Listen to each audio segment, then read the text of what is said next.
Good morning everyone. তো একটু পরেই ঘেরিতে যাবো, তার আগে তোমাদের একটা জিনিস দেখাই। আমার পিছনে দেখতে পাচ্ছ আম ঝুলছে, এটা আমাদের ছাদের উপরের আম গাছ। তো এই আম গাছে এত আম হয়, গোবিন্দভোগ আম, ভীষণ বড় বড় আম এবারও হয়েছে। তবে এবার ভাবছি এই আম কমপ্লিট হয়ে গেলে এই ছাদের উপরে একটা ডাল পড়ে রয়েছে এখান দিয়ে, তো ওই ডালটা কেটে দেবো, না হলে এই যে আমাদের টিন দেওয়া আছে এই ঘরটা, এই টিনটা খারাপ হয়ে যাচ্ছে। তো যাই হোক, একটু চা খেয়ে যাবো একটু ঘেরির দিকে। পরশুদিন আমাদের টোটাল একটা পার্টের ঘেরি কাটা কমপ্লিট হয়ে গেছে, সেটা তোমাদের গিয়ে দেখাচ্ছি। তো আমি এখন এসেছি আমাদের এই ঘেরের এখানে। আমার পিছনে যে জায়গাটা রয়েছে এটা পুরোটাই এখনও বাকি আছে, এই জায়গাটা পুরো বাকি আছে, এটা এখনও কাটা হয়নি, জাস্ট অল্প একটুখানি এখান দিয়ে কাটা হয়েছে।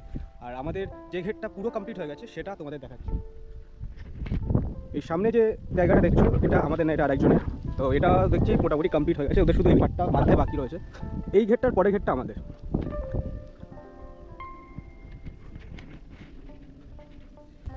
খুব ভালো হয়েছে, অন্তত একটা ঘের কমপ্লিট হয়ে গেছে, কারণ নেক্সট উইকের মধ্যেই বৃষ্টি হওয়ার চান্সেস রয়েছে। তো এটা যখন কমপ্লিট হয়েছে এটা নিয়ে এগোনো যেতে পারে।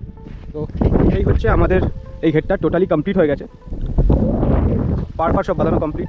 এই ঘেরটা কাটতে গিয়ে একটা জায়গায় একটু ডিস্টার্ব হয়ে গেছে, সেটা হচ্ছে তোমরা দেখো এই দিক থেকে পুরোটাই মানে এই তিন সাইডটা সুন্দরভাবে করা হয়েছে, মানে সাইড দিয়ে স্লোপগুলো খুব সুন্দরভাবে কেটেছে, কিন্তু এই জায়গাটায় এটা সমান হয়নি, এই জায়গাটায় অনেকটা বাড়তি হয়ে গেছে।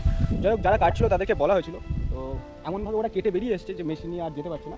তো নেক্সট সিজনে যদি সম্ভব হয় ওখান থেকে মানে ম্যানুয়ালি কাটতে হবে, মানে জেসিবিতে ঢোকানোর প্রশ্ন নেই, কারণ পাশে এখানটা হয়ে গেছে ঘের, তো এখানে আর জেসিবি ঢোকানোর কোনো প্রশ্ন নেই, হাত দিয়ে ম্যানুয়ালি কাটতে হবে। আর এদিকেও কিছু কিছু মাটি এক্সট্রা রয়েছে, এগুলো আস্তে আস্তে কেটে শিফটিং করতে হবে। তো যাই হোক, প্রথম বছরটা দেখা যাক কী হয়, তারপরে আস্তে আস্তে আবার ঠিক করে নেওয়া যাবে। তো যাই হোক, ঘের তো দেখলাম মোটামুটি কমপ্লিট হয়েছে, এবার দেখবো ওই ঘেরটা কবে করে দেয়। আর এখান থেকে এখন যাবো একটু বাজারে, আজকে হনুমানজির পুজো আছে হনুমান মন্দিরে। এই সপ্তাহের মঙ্গলবার পুজো দিতে পারিনি আমি, একটা সমস্যার জন্য দেরি হয়ে গেছিলো, অফিসে তাদের বেরিয়ে গেছিলাম বলে পুজো দিতে পারিনি, এটা কখনোই হয় না আমার ক্ষেত্রে। তো এই সপ্তাহে একটা মঙ্গলবার মিস করেছি, তার একটা অস্বস্তি হচ্ছে। তো যাই হোক, আছে শনিবার যাবো কাটিয়াটে হনুমানজির জন্য ফুল মিষ্টি এগুলো নিয়ে আসতে যাবো। যদি খুব তাড়াতাড়ি একটু কেটে দিত খুব ভালো হতো, একসাথে দুটো ঘেরি অপারেট করা যেত এই সিজনে। কথা বলা হয়েছে, যদি সম্ভব হয় নেক্সট উইকের মধ্যে যদি ওরা কেটে দিতে পারে, আর যদি বৃষ্টি হওয়ার চান্স তো রয়েছে, সেটা যদি না হয় তাহলে মনে হয় কমপ্লিট হয়ে যাবে। যদি কমপ্লিট হয় তাহলে তো খুব ভালো, না হলে কিছু করার নেই। একটা তো অ্যাটলিস্ট কমপ্লিট হয়েছে, যেটা এক্সপেক্ট করছিলাম যে অ্যাটলিস্ট একটা কমপ্লিট হোক, তো কমপ্লিট হয়ে গেছে। তো এবার যাবো বাজারের দিকে। আর এই ভিটার রিসেন্টলি একটা সমস্যা হচ্ছে, মানে আজকে প্রায় আমার 6 মাস হতে গেল। এটা একটা সমস্যা, যেটা হচ্ছে যখন স্টার্ট করছি, যদি ক্লাস বেশি জোরে চেপে ধরছি তো সেলফ নিচ্ছে না।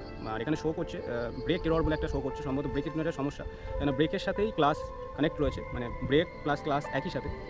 সেই জন্য একটু স্টার্টে নিতে অসুবিধা হচ্ছে। এটা একদিন যাবো শোরুমে গিয়ে দেখাতে হবে, না হলে সমস্যা হচ্ছে। আদারওয়াইজ ভিটা এখনও ঠিকঠাকভাবে পারফরমেন্স দিয়ে যাচ্ছে, কোনো অসুবিধা নেই।